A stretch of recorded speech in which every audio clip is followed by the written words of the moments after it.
It's a very good day to be a loyal servant of the Imperium, because our Imperial Guardsmen have acquired some very tasty new rules. Let's see what the Psychic Awakening has brought us, with a first look at the greater good.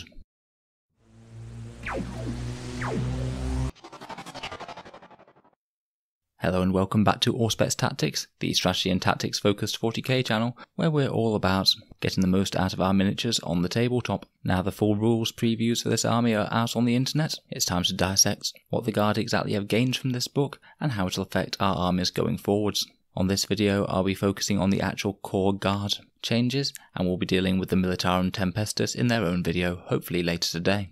The Guard have gained three main sections from this book. Firstly, the much anticipated custom regiment traits, the new tank ace options, which will give us options for our Lehman Russes, artillery vehicles and super heavy tanks, and a whole bunch of new stratagems, which in my opinion are probably the strongest thing about this update. So without further ado, let's dive into it and take a look at the new rules.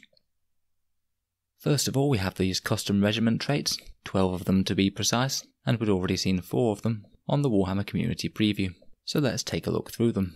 The way that these work are that instead of having a standard regiment such as Cadian or Kaschan, then you pick any 2 of them and combine them to make your own tailored regiment. The main advantage of this, at least in the competitive game, is that you can put multiple stacking infantry buffs on an infantry detachment and multiple stacking tank buffs on a tank regiment.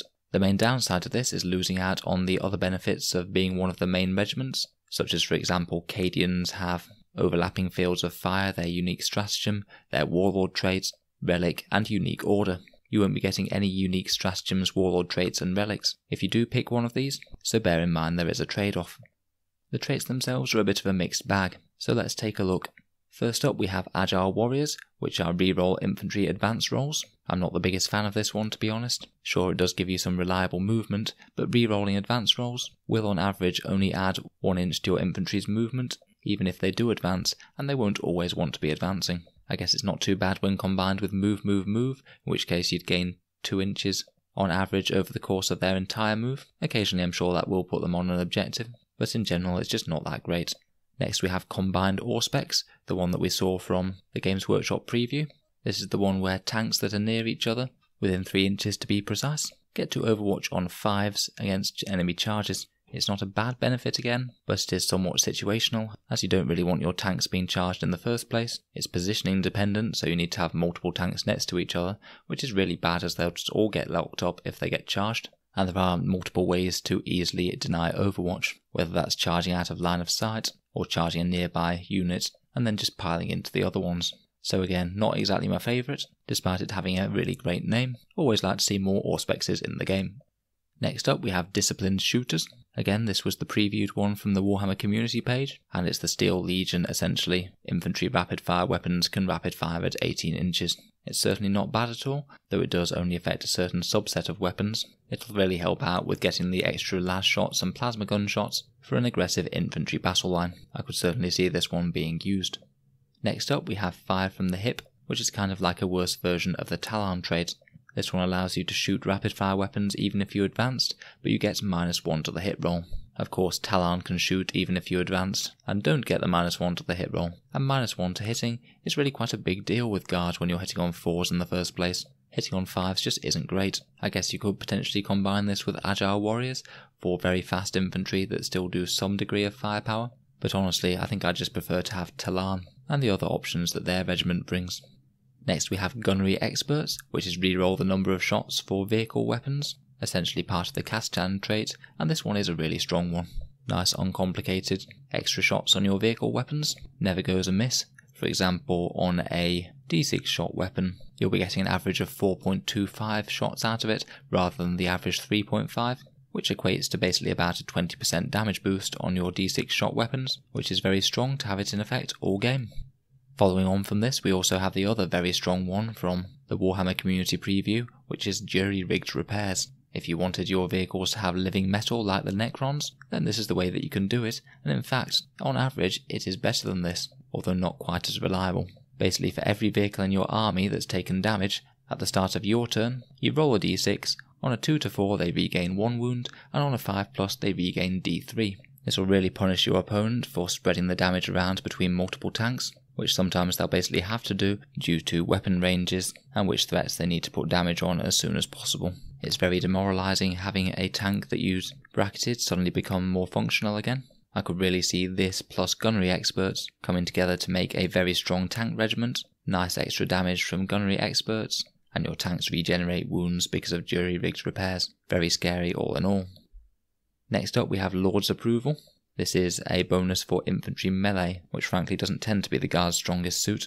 Basically any infantry melee attack that happens within 9 inches of an officer gets an extra bonus 1 to its AP. So that'll mean typically your bayonets will be wounding on AP -1, and our power weapons such as Power Fists will be going straight through Space Marine armour at AP -4. This one really actually isn't too bad, and could make a infantry gun line a lot more of a thorny prospect for your opponent to charge, particularly if you combine it with priests or that vigilance detachment that allows the extra buffs in melee, and of course you can have another additional trait. The question will be as to whether or not it outperforms Kasachan, in particular Straken priests, and Strength 4 makes Kasachan melee go absolutely through the roof, so it will be the one to beat here. Next up we have Monster Hunters, which is a bit of a specific one to be honest. Basically when you target a monster with a heavy weapon and you roll a 6 to wound, that monster will also suffer a mortal wound. Now if this was against monsters and vehicles it will be a lot more helpful, but being just against monsters really isn't that great, as they're only ever going to make up a subset of armies. Sure, it's really not too bad if you're playing against Tyranids or some massive chaos monstrosities, but these are the exception rather than the rule, and it's not really very good to have a trait that does nothing in the majority of games, so not my favourite I'm afraid. Next we have Pyromaniacs, which is simple but unfortunately a bit weak. This one makes flamers and heavy flamers reroll wound rolls of 1, so essentially a 17% buff to their damage output. I'm a bit unimpressed, seeing as these are just one very specific weapon out of the entire Guard arsenal, and it's only a mediocre buff at best to their damage output. It could be fun to see just how much flamer goodness you can put into one list, but I don't think it's very competitive unfortunately. Next we have Slum Fighters, which is another reasonable buff to Guard melee, where every roll of 6 to hit in melee will result in an additional hit. So this one becomes fairly interesting when you combine it with Lord's Approval, so your infantry can be getting additional hits and also AP -1.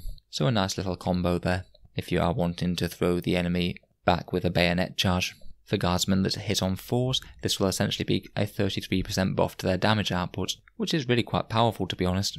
10 attacks with this plus Lord's Approval will on average put 1 wound on a Space Marine, which doesn't sound like much, but it's certainly a lot better than regular Guard melee, and it does very slightly outcompete the Kasachan +1 strength trait, provided you're hitting something with a 3+ armor save or better. Though you do have to bear in mind that you're losing Straken's amazing extra attack aura if you're not playing Kasachan, so it's certainly not just flat better. Next up we have Spotter Detail, and this one is a very solid one. This is +6 inches to any 24 inch or more heavy weapon ranges, and I like this as I really like the Vostroyan doctrine for getting extra range on my Demolishers and Punishers, though frankly it's very helpful on anything that's mid-range as well, such as plasma cannons or heavy bolters, or anything else that's 36 inch range too. It doesn't work on rapid fire weapons like the Vostroyan trait does, so that is one downside, but I like this a lot that you can combine this with, say, gunnery experts. That means that you could have a 30-inch demolisher with essentially Kasachan style rerolls for the number of shots, which is ludicrously scary and could be one of the new best competitive ways to field them. Finally, and quite a good one, we have Wilderness Survivors, which essentially gives your Guardsmen cover on any turn that they didn't advance. 5+ armor going to 4+ is a decent buff, and will certainly work to keep your Guardsmen alive, although it is a little bit sad for any squads that are wanting to move, as getting additional movement out of Guardsmen in that way is an incredibly powerful part of our army. Overall, my favourite traits for tanks are Gunnery Experts, Jury-Rigged Repairs, and Spotter Detail. All of those are very solid indeed, and certainly outcompete the standard regiments in terms of strengths of the traits alone, though do bear in mind that you give up the Warlord traits, Stratagems, Relics, etc. For infantry, my go-to traits would be Wilderness Survivors and Disciplined Shooters, giving them a bit of extra durability in the open, and additional range in rapid fire. Next up we have the much anticipated Tank Ace rules, and honestly there are more options here than I thought there'd be. The way that these work, which I'm sorry I got wrong in the last video, is that either you can have one of these traits in place of a Warlord trait and essentially make your tank a Warlord, or you can also activate a Tank Ace by using a 1 command point stratagem before the game, and you could have both to give you 2 Tank Aces running around. There are 3 options for using these tank aces. We have the Leman Russ aces, support aces, which are essentially our artillery elements, and super heavy aces to be put on a super heavy vehicle. I absolutely think that at least one of these will be worth buying with the command point stratagem, pretty much as an auto-include every game that you're including one of these units. I'm a little bit more hesitant as to making one your actual warlord, as it's not usually very sensible to make your warlord something that can be shot down from the other side of the battlefield by las cannons. Let's have a look at the traits then. First of all, we have the Leman Russ aces, and we start off with Master Mechanic. This one subtracts 1 from the damage result of weapons that target this vehicle, making it decently more survivable. Essentially, they just get everyone's favourite Iron Hands buff, the Ironstone, built into this tank. This would be really solid for protecting a key Leman Russ, particularly something like a tank commander that the opponents are going to want to gun down as an absolute priority. I could see this being great on the Hammer of Sunderance Leman Russ, to give them more chance of surviving later into the game. Next up we have Slow and Purposeful, which is a wound roll buff. Basically, if you move less than half your move, which you probably will be anyway due to grinding advance, then you get to reroll wound rolls of 1 for any of your ranged attacks. It's certainly a good reliable extra bit of damage output, and it's certainly worth 1 command point. I just don't know if it outcompetes the other very good traits on this chart. Next we have Weapon Expert, one of the ones that was previewed by the Warhammer community team last week, which makes your Leman Russ's turret weapons AP better by 1. I already mentioned that this will be very strong on things like the Punisher Gatling Cannon. On a Punisher or Punisher Tank Commander, I think it'll beat Slow and Purposeful in terms of damage output on the Punisher. If you put it on Battle Cannons or the Hammer of Sunderance, then when targeting your typical 3-up save targets, it'll give you a 25% damage increase. So I guess there the choice is between extra on the turret versus the flat 17% that reroll wound rolls of 1 gives you on all your weapons. Next up we have Armoured Rush, which allows you to shoot with a turret weapon even if you advanced. Can't say I'm the biggest fan of this one, to be honest. Usually Leman Russes have a 10-inch movement anyway, and that's quite sufficient to get them at least into line of sight of something, without actually having to advance and make all of your other weapons useless. I'd pass this one up personally. Next we have Up Armoured, which will give your Leman Russ a 2+ save, another awesome durability increase. Again, could be great on a Russ with the Hammer of Sunderance, or just another big important tank commander. In combination with something like Prepare Positions to get a extra +1 to your save, and also Psychic Barrier to get another +1 to your save, you have the potential to be looking at a Russ with a 0+ armor save essentially. So your opponent will be needing to hit them with an AP -3 weapon just to get them saving on a 3+ again. Very, very nice. I'd certainly combine that with Psychic Barrier in any case. I feel that this one's really close in terms of which one's better between this or Master Mechanic. They're both exceptionally powerful durability buffs, and I guess it more depends on whether you're being shot by enormously high AP weapons, like AP -4 kind of thing, like the new Space Marine las cannons in Devastator Doctrine. If you are, then I suspect that Master Mechanic might do you better, but if you're not, then Up Armoured is likely going to be the way to go. Finally, we have Steel Commander, which allows you to issue 1 additional tank order per turn. Again, it's certainly not bad. It's going to translate to reroll 1s usually on a nearby non-tank commander Russ, which certainly isn't a bad bonus, but in general I'd rather have the built-in reroll wound rolls on my own tank commander, which I can further stack with reroll 1s on him on himself as well, as generally the tank commanders are going to be the things with the biggest heaviest guns compared with the standard Russ, so I'd rather just layer all my buffs on the 1 tank ace. This would be great if there wasn't for the opportunity cost of not taking one of the other traits, but as it is I just couldn't see myself ever running this one compared with some of the other awesome benefits that we have. So multiple strong ones there. For the Leman Russes, for me, it's between Master Mechanic, Slow and Purposeful, Weapon Expert, and Up Armoured, depending on exactly what you want to achieve with your tank, and what you expect to be facing. Next up we have Support Style Tank Aces. These ones can be applied to our artillery style vehicles, such as the Basilisk, Manticore, Wyvern, Hydra, or Deathstrike, and we have the options of 3 different traits. For me, these are going to be most powerful on the Wyvern and Manticore and Basilisk, and they do have a bit of a niche in that these guys can sit out of line of sight, meaning that they might not be such a terrible place to put your Warlord trait tank commander if you were going that way. The first trait is Full Payload. This will automatically increase your damage D3 roll to automatically counting as rolling 3 for damage. Flat 3 damage is just really useful against all manner of targets, particularly 3 wound infantry such as aggressors or enemy Bullgrin or something, as well as being very nice to have against vehicles. Basically for the Manticore and Basilisk, this is a flat 50% increase in damage all game long. for their main weapon. Could be particularly good if you're using the Vigilist attachment to fire your Basilisk twice, so you get the absolute maximum benefit of this. That little trick will give you an average of 8 ballistic skill 4 shots with strength 9, AP -3 and flat 3 damage, which is just going to go through almost any armoured target on the board pretty nicely. Next up we have Shatterer of Will, which is -2 leadership for any one enemy unit that's hit by this unit in the shooting phase. As leadership debuffs go, this actually isn't too bad, and it could genuinely tip the enemy over the edge to the point where they're losing extra casualties from morale. Maybe you could be playing with this if you have a few other leadership debuff options available to you, particularly pairs with those Cyan Jackals Scions that we've just got, to really give you the most chance of making your opponent fail some leadership tests. It's certainly not the most take-all-comers of these, as it's usually better just to have flat increase in damage, but against the right army, this could actually be pretty brutal. Finally, we have well-stocked magazines, which allows you to reroll any or all of the dice for the number of shots for ranged weapons. In particular, I think this is going to be strongest on the Manticore and Wyvern, as they're both rolling multiple shots of D6 weapons. As we already mentioned before, this translates into roughly a 20% damage increase. Certainly not bad for a Wyvern. Again, you could double fire it in the Vigilist formation, but if you're targeting tanks and vehicles, then full payload is generally going to be better. Finally, we move on to the super heavy aces, and we have 3 traits here. The first is Inspiring Might, and it's a bit underwhelming. Basically, nearby infantry units roll 2 dice and drop the lowest when they suffer morale tests. When they're within 6 inches of this tank, might save a few guardsmen here and there, but honestly not my favourite. Next up we have Hull Down Deployment, which essentially gives your super heavy tank cover until the first time that it moves. This is a really nice one for when you happen to be going second, to make your opponent have to chew through a 2-up save super heavy, which really increases the chance that it might live until it gets to shoot. If you want to keep the cover save, not having to move is a little bit of a pain though, so it is a definite trade-off, and sometimes it might just be best to just move first turn anyway to ensure optimal firing for all your guns. Certainly helps against the Alpha Strike though, and could be great in games where you're not having to move at all and you have good lines of sight.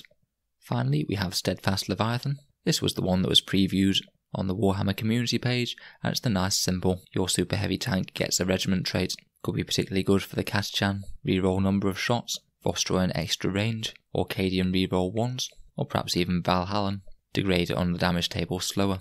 I believe that this would combine with the custom regiment traits, so you could potentially make your super heavy a unique regiment, having either spotter detail, jury-rigged repairs, or gunnery experts, if you didn't want to use any of the regimental stratagems on them, so that's a solid option too.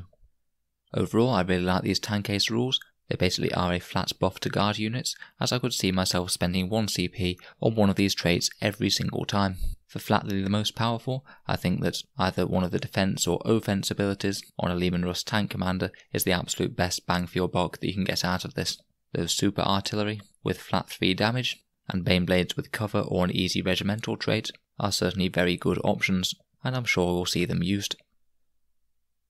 Finally, we come on to the new unique stratagems from the Imperial Guard. There are more for the Scions as well, but these ones are universal, can be used by any regiment, and frankly they're generally great. We've got a lot of damage buffs here, as that was something that the Guard always seemed to struggle with, translating their abundant command points into actual useful damage output.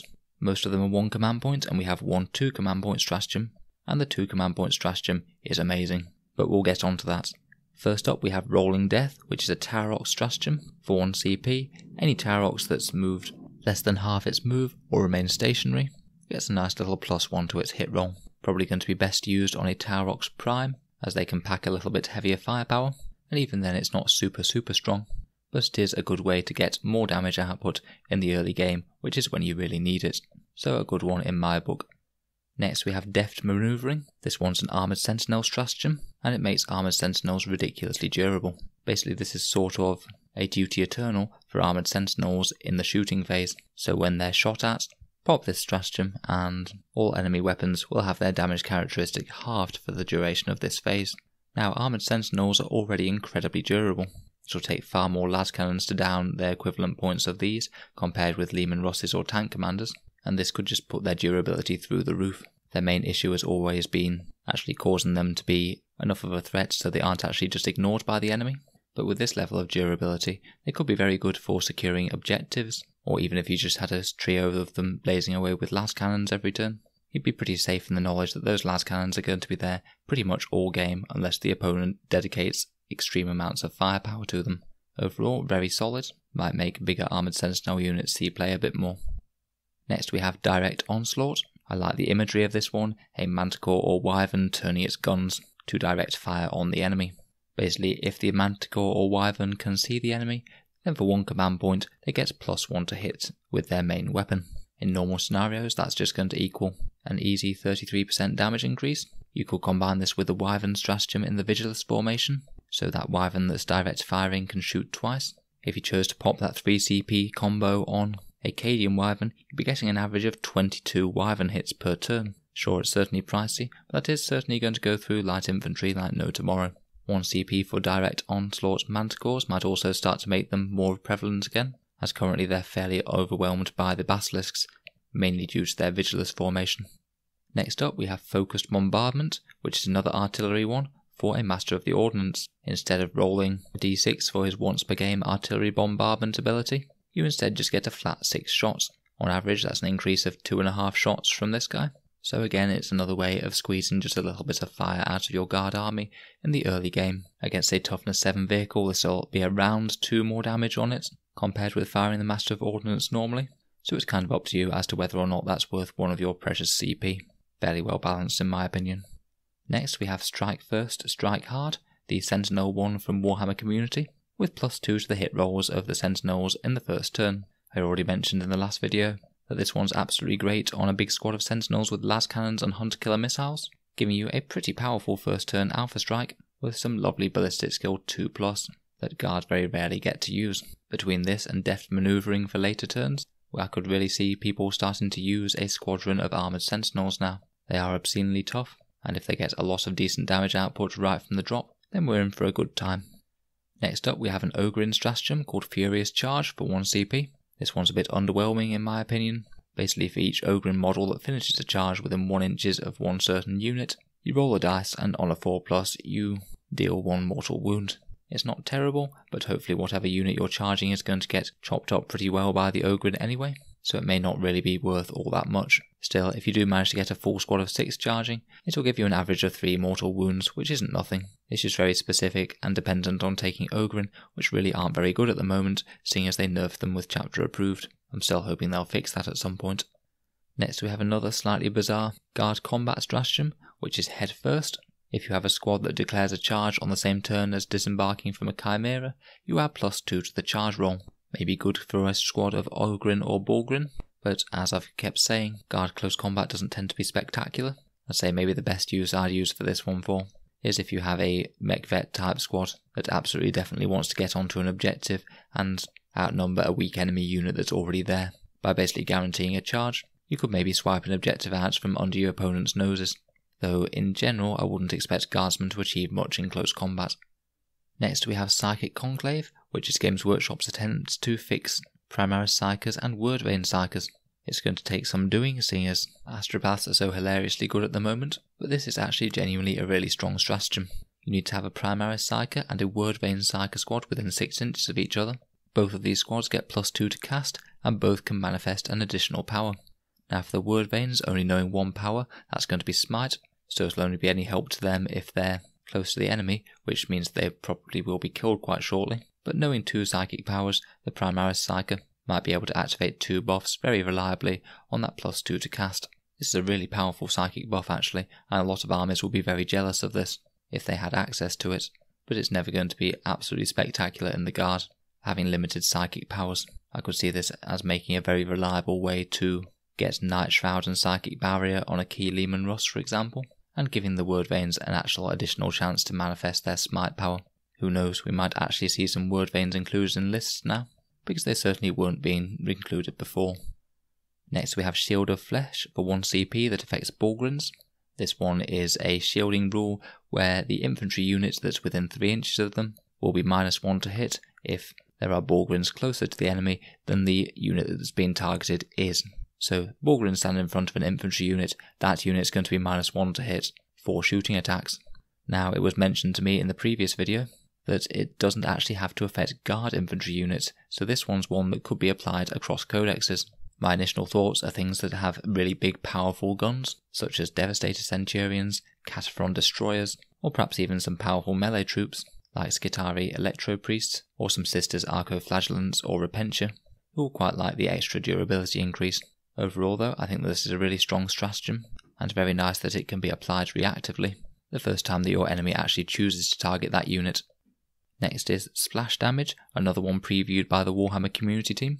This affects a Hellhound main armament such as a Chem Cannon, Inferno Cannon or Melter Cannon, and it's the one that's reroll wound rolls if the target has the benefit of cover. A really big buff to all of these units, somewhat situational and dependent on your opponent's positioning, but cover saves are everywhere in the game these days, and it could be a very reliable way to get more damage out of your Hellhound variants.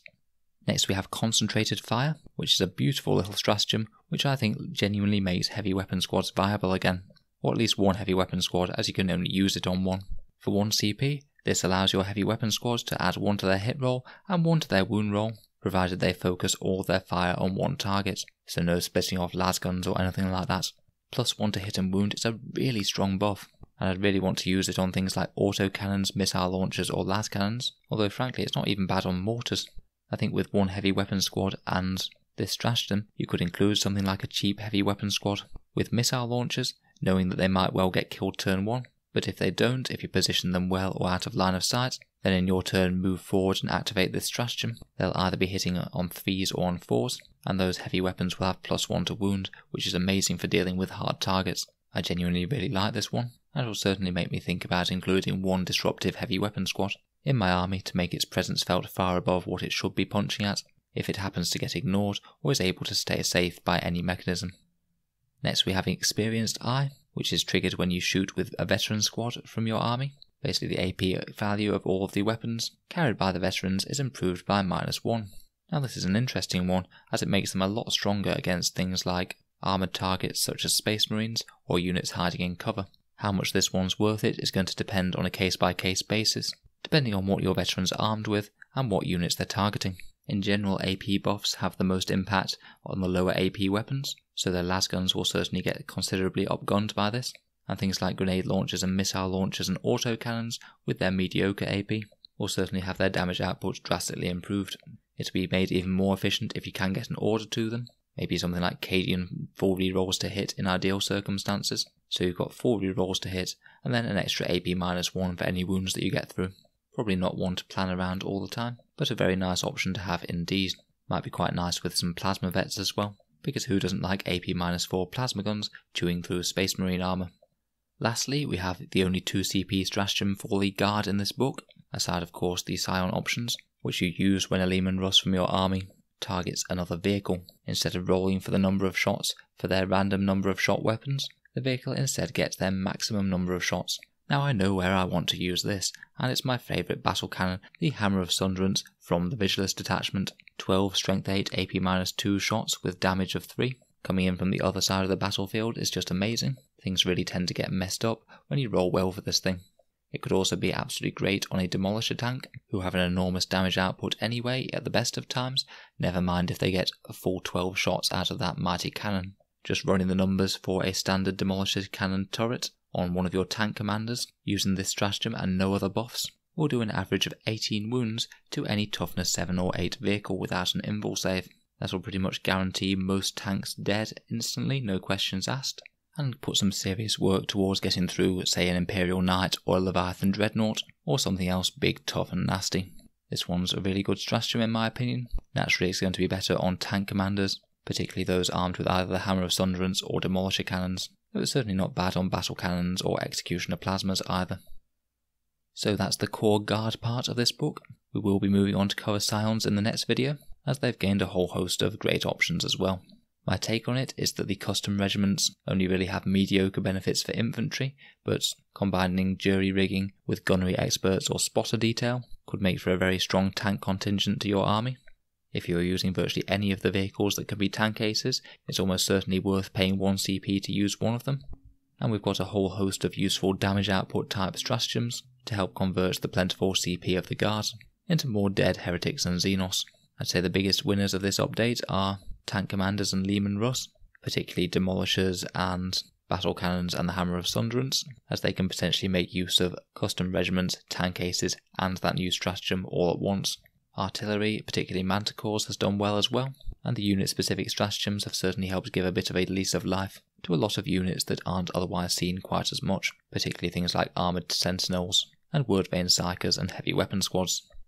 Overall, I think that this is a really solid update for the Guard, a nice power and flexibility boost with some different ways to field your armies. I'd still say it's probably not quite as strong as Space Marines overall, but then I do suspect that they might get some balance adjustments in the coming spring balance update, so I guess we'll have to see where we are after that. Let me know your thoughts and opinions down in the comments below, particularly how this will change your Guard list, and if there are any of the stratagems that you're particularly looking forward to inflicting on your unwitting opponents. Feel free to subscribe to Auspex Tactics, as we will have that Scions review done later in the day, hopefully. And if you are enjoying my content, feel free to support me on Patreon, as making all these videos does take quite some time. Thanks very much for listening, I'll hope to see you guys in the next episode.